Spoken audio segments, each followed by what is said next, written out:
అదే RTV app వార్తల్ని క్షణాల్లో చదివే అవకాశం ఉంటుంది. ఒక న్యూస్ పేపర్, ఒక టెలివిజన్ ఛానల్ మీ చేతుల్లో ఎప్పుడూ ఉంటాయి. కానీ ఆవిడ ఒక లెటర్, సుదీర్ఘమైన లెటర్ రాశారు. ఆ లెటర్లో నేను ఈ దయ్యాలు ఉన్నాయని చెప్తున్నారు, కేసీఆర్ దేవుడు కానీ కేసీఆర్ చుట్టూ దయ్యాలు ఉన్నాయన్నారు, పార్టీలో నన్ను తొక్కేశారన్నారు.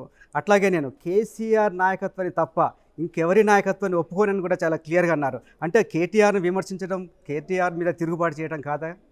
ఎందుకు అవుతుంది? అంటే కేటీఆర్ నాయకత్వాన్ని ఒప్పుకోవటం లేదని చెప్తున్నారు కదా. అన్నమాట ఏం అనలేదే. ఎవరు అడిగినప్పుడు, రిపోర్టర్లు అడిగినప్పుడు చాలా మంచిగా చెప్పినారు. కేసీఆర్ నాయకత్వాన్ని మాత్రమే ఒప్పుకుంటాను, ఇంకెవరిని అంగీకరించను అంటే వర్కింగ్ ప్రెసిడెంట్ కేటీఆర్ని నాయకుడిగా గుర్తించను అని చెప్పడం కాదా? ఆయన ఎందుకు అనుకోవాలి? మనం ఎలా అనుకుంటున్నారు మీరు? ఆయన అడగలేదు కదా అట్లని. ఆయన అడిగి ఉంటే చెప్తే అట్లా మనం తీసుకోవచ్చు. అట్లా ఇప్పటివరకు ఎవరు కేటీఆర్ గురించి ఒకరే అడిగినారు. కేటీఆర్కు మీకు విభేదాలు ఉన్నాయి కదా ఎట్లా అంటే అదేం లేదే, మేము మంచిగా ఉన్నాం కదా అని చెప్పింది. మొన్న రాఖీ కట్టడానికి కూడా వెళ్ళలేదు. యాక్చువల్లీ వెళ్తాను, తను అడిగింది, బట్ ఆయన లేడు, అందుబాటులో లేను అని చెప్పినారు. లేరు కాబట్టి లేనని చెప్పినారు. కానీ కవిత చాలా తీవ్రమైన విమర్శలు చేస్తున్నారు. ఒక రకంగా చెప్పాలంటే ప్రత్యర్థి పార్టీలు చేసేంత తీవ్రమైన విమర్శలు. ఉదాహరణకి పార్టీలో ప్రజాస్వామ్యం లేదు, పార్టీలో తెలంగాణ వాదులకు సరైన గుర్తింపు ఇవ్వటం లేదు, అసలు సామాజిక తెలంగాణే రాలేదు అన్నారు. అది కేసీఆర్ ప్రభుత్వాన్ని విమర్శించడం కాదా? మరి కేటీఆర్ మీద విమర్శ ఎందుకు అవుతుంది? అది ఓకే, పార్టీ కేసీఆర్ మీద విమర్శ అంటారు, కేటీఆర్ మీద కాదు కదా. ఓకే, అంటే కవిత విమర్శలన్నీ కూడా కేసీఆర్ను ఉద్దేశించి చేసినవే. అది ఆలోచించుకోవాల్సిన విషయం. అది మరి ఎందుకనంటే మీరు అన్నట్టు కేటీఆర్ మీద విమర్శ కాదు, అది కేటీఆర్ నిర్ణయం కాదు, కేటీఆర్ ఒక్కడే కాదు కదా పాలసీ మేకర్. కానీ సామాజిక తెలంగాణ రాలేదు అన్నప్పుడు, తెలంగాణ బాధలకు సరైన గుర్తింపు రాలేదు అంటే డైరెక్ట్గా కేటీఆర్ని కానీ కేసీఆర్ని కానీ విమర్శించడం కాదా? మొత్తం పార్టీని అన్నట్టు అవుతుంది. Party run by KCR, party అన్నట్టు, రన్ బై కేటీఆర్, పార్టీని అన్నట్టు అవుతుంది తప్ప ఎవరిని వ్యక్తులు అన్నట్టు కాదు కదా. కానీ పార్టీ అంతా నడిచేది కేసీఆర్ అదుపాజ్ఞంలోనే ఉంటుంది పార్టీ. అందులో సందేహం ఏం లేదు, అందులో సందేహం ఏం లేదు. అట్లాంటి కేసీఆర్ అన్నట్టు కాదా? డెఫినెట్గా అవుతుంది. ఎందుకు ఆమెకు అంత ఆగ్రహం లేదా అంత ఆవేదన ఎందుకు వచ్చింది? ఎందుకు అనుకుంటున్నారు? తను చెప్పాలి. మీరు చాలా సన్నిహితంగా ఉంటారా కుటుంబంతో? అది తను ఆన్సర్ చెప్పాల్సిన ప్రశ్న, నేను కాదు. ఈ ప్రశ్న మీరు వారిని అడగాలి. మీకు ఏమైనా క్లూ లేదా? ఏమి చాలా ఆ కుటుంబంతో మీకు సన్నిహిత సంబంధాలు ఉన్నాయి? మేము వాస్తవానికి ఈ అంశాలను దేని మేము సీరియస్గా తీసుకోలేదు, పెద్ద మేము చర్చలు కూడా పెట్టుకోలేదు. మేము ఎప్పుడు చర్చించలేదు ఈ విషయాలను ఇప్పటివరకు, ఒక్కరోజు కూడా. ఎవరం కానీ ఒక్కరోజు కూడా మేము ఈ విషయాలు చర్చించడం లేదు. ఓకే, ఆవిడ చేసిన ఆరోపణలకు సంబంధించి పార్టీలో జరిగిందా? మౌలి గారు, మీరు ఇంతసేపు 3-4 ప్రశ్నలు ఆ విషయం వేసినారు, కానీ నేను చాలా క్లియర్గా గతంలో కూడా చెప్పినా, మళ్ళీ అదే చెప్తున్నా, ఇంత సమయాన్ని మేము ఎప్పుడు కేటాయించలేదు ఈ సమస్య ఇది చర్చించడం కొరకు. దాన్ని మేము పెద్ద సమస్యను తీసుకోలేదు. మొదలు ఎందుకు కవితను మీరు సీరియస్గా మేము కేసీఆర్ దగ్గర చర్చ క్వశ్చనే లేదు, పొరపాట్లు కూడా ఎన్నడూ మా మధ్య నా పేరు కూడా రాలేదు. It is very clear. నేను గతంలో అదే చెప్పినా, అంతే తప్ప అందులో ఏమీ లేదు. ఒక్క మీడియా మిత్రులు మాత్రమే మాట్లాడుతున్నారు ఈ విషయం తప్ప ఎప్పుడు మా క్యాడర్లో చర్చ రాలేదు, మా మధ్యన మా నాయకుల మధ్య చర్చ రాలేదు, ఎప్పుడు ఎక్కడ కూడా రాలేదు. కానీ తెలంగాణ మొత్తం చర్చ జరుగుతోంది, చాలా పార్టీలు దీని మీద స్పందిస్తున్నాయి. తెలంగాణ మొత్తం అని మీరు అంటున్నారు, కానీ మేము ఏమంటున్నామంటే ఎక్కడ కూడా లేదు చర్చ. ఇది కేవలం మీడియా సర్కిల్స్లో మాత్రమే ఉన్నది అని నేను చెప్తున్నా. కేసీఆర్ చుట్టూ దయ్యాలు ఉన్నాయన్నారు. ఆ దయ్యాలు ఎవరు? అందులో మీరు కూడా ఉన్నారు. ఎవరన్నారు? కవిత అన్నారు. మరి వారిని అడగాలి, వారు చెప్పాలి కదా. దాని మీద మీరు కూడా, ఎందుకంటే కొంతమందికి కొంతమంది దయ్యాలు అనుభవించేది, కొంతమంది దేవుళ్ళుగా భావిస్తారు. కొంతమంది దేవుడు అని భావించే వాళ్ళని కొంతమంది దయ్యాలుగా భావిస్తారు. ఉదాహరణకు మనం ద్రావిడ్స్ ఆరియన్స్ తీసుకుందాం. ఎవరెవరిని పూజిస్తున్నారో మనకు తెలుసు.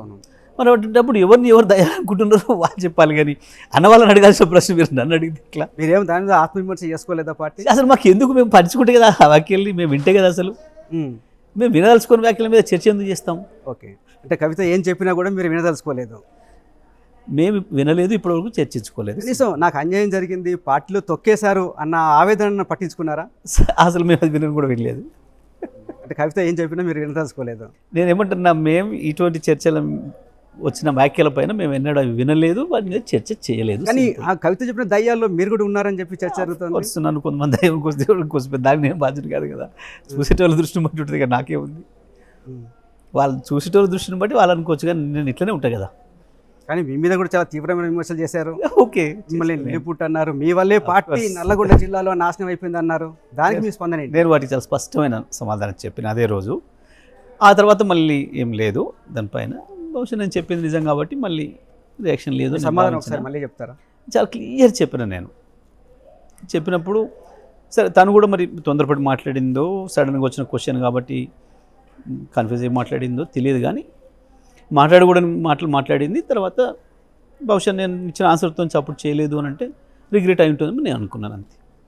ఓకే, కాబట్టి దాని మీద మళ్ళీ చర్చ అనవసరం అనేది నా ఉద్దేశం. కానీ కవితను మీరు అవమానించారు. ఆవిడ నల్గొండ జిల్లాకు వచ్చినప్పుడు ఆవిడ కలవకుండా ఆమెకి ఆ జిల్లాకు వస్తున్నప్పుడే మీరు బయటికి వెళ్ళిపోయారు. అది నిజం కాదా? అక్కడ అదేంటి జాతరకి ఏదో వచ్చినట్టున్నారు, రాజపల్లి జాతరకు. నేను చూసి హైదరాబాద్కి వచ్చిన తర్వాత వారు అక్కడికి వచ్చినట్టున్నారు. కానీ ఆ సమాచారం తెలుసుకొని మీరు హైదరాబాద్కి వచ్చిన అంటారు. నేను ఇటు వచ్చిన తర్వాత బయలుదేరినారు, నాకు ఫోన్ చేసినారు. చేస్తే ఇట్లా నేను వచ్చినాను, కొంచెం ఫీవర్గా ఉంది, మీరు వెళ్ళండి అమ్మా అని చెప్పి నేను ఏర్పాట్లు ఇస్తున్నాను. పోయొచ్చారు అంతే. దేవుని దర్శనానికి పోతే పెద్ద ఇష్యూ ఉంది. కానీ ఇప్పుడు కవిత పార్టీలో ఉన్నారా లేదా? టెక్నికల్గా ఉన్నారు కదా. ఓకే, ఆమెను బొగ్గుగని కార్మిక సంస్థ అధ్యక్షురాలిగా తీసేసి కొప్పుల ఈశ్వర్ గారికి ఇచ్చారు. ఏమైనా మెసేజ్ ఇవ్వదలుచుకుందా పార్టీ? డెఫినెట్గా తను సొంత యాక్టివిటీ చేసుకుంటున్నప్పుడు ఆ యాక్టివిటీ కూడా ఇంకోటి పెట్టాలి కాబట్టి పెట్టుంటారు. చర్చ దాని మీద. దానికి కవిత సొంత పార్టీ పెట్టుకుంటున్నారనే వార్తలు కూడా వస్తున్నాయి. ఏమైనా నిజం ఉందా దాంట్లో? అది పెద్ద మేము ఇప్పుడు దాని గురించి పెద్ద చర్చ చేయలేదు. మేము విషయాన్ని సీరియస్ తీసుకోలేదు ఫస్ట్. ఇంకొకటి, ఈ మధ్య అంటే బీఆర్ఎస్ని బీజేపీలో విలీనం చేస్తారు అనే చర్చ ఎక్కువ జరుగుతుంది. కవిత ఆరోపణ చేశారు, అదొక విషయం అయితే, ఈ మధ్య మీ పార్టీ నుంచి బీజేపీలో చేరిన గువ్వల బాలరాజు కూడా అదే మాట అన్నారు. నిజంగా అలాంటి ప్రయత్నమైనా జరుగుతోందా? సింపుల్ చంద్రమౌళి గారు, మా పార్టీ పుట్టిన 25 సంవత్సరాల కాలంలో మేము బీజేపీ అంటూ కూడా పోలేదు. ఒకసారి కాంగ్రెస్తో పొత్తు చేసినాము, ఒకసారి తెలుగుదేశంతో పొత్తు చేసినాము. ఇంత వ్యతిరేకించే పార్టీలైనా తెలంగాణ కొరకు వాళ్ళతో జై తెలంగాణలో అనిపించాలని. బీజేపీ ఎప్పుడు మాకు అగర్భశత్రువుగానే ఉంది. సహజంగానే మోడీ గారు ఎందుకో తెలంగాణ వ్యతిరేకి, తెలంగాణ రాష్ట్ర ఏర్పాటును కూడా వ్యతిరేకించిన ఆయన. ఈ విషయం ఇవాళ కొత్తగా ఏం పుట్టలేదు. గత చాలా కాలంగా అనేక మీడియా సంస్థలు వీటిని వదిలిన బయటికి ఇష్టం వచ్చిన రాతలు రాసిండ్రు. మేము ఇట్లా కంటిన్యూ అవుతున్నాం, వాళ్ళు అట్లే ఉన్నారు. ఇవాళ బీజేపీ మమ్మల్ని శత్రువుగా చూస్తుంది ఈ రాష్ట్రంలో. ఎవరిని అడిగినా చెప్తారు మీరు. వాస్తవానికి బీజేపీకి దేశమంతటా కాంగ్రెస్ శత్రువు, ఒక్క తెలంగాణలో మాత్రం కాంగ్రెస్ మిత్రుడు, మేము శత్రువులం. గత 2 సంవత్సరాలుగా వాళ్ళ ప్రాక్టీస్ కూడా చూస్తున్నారు. ఎందుకంటే 2 జాతీయ పార్టీలు అవి, ఢిల్లీ పీఠం కొరకు పోటీ పడే పార్టీలు. వాస్తవానికి ఇక్కడ 20 నెలలుగా కాంగ్రెస్ అధికారంలో ఉన్నప్పుడు బీజేపీ ఎవరి మీద చేయాలి దాడి? కాంగ్రెస్ మీద చేయాలి. కానీ కాంగ్రెస్ ముఖ్యమంత్రిని మేము విమర్శ చేస్తే కూడా కాంగ్రెస్ నాయకుల కంటే ముందే రియాక్ట్ అవుతుంది బీజేపీ నాయకులు. బండి సంజయ్ కావచ్చు, ఇంకో ఆయన కావచ్చు. రేవంత్ మీద ఈగ వాళ్తే వీళ్ళు ఎక్కువ బాధపడుతున్నారు, వీళ్ళు ఎక్కువ దులిపే ప్రయత్నం చేస్తున్నారు. అంతగా ఐక్యత అనుబంధం వాళ్ళ మధ్యన ఉంది. అది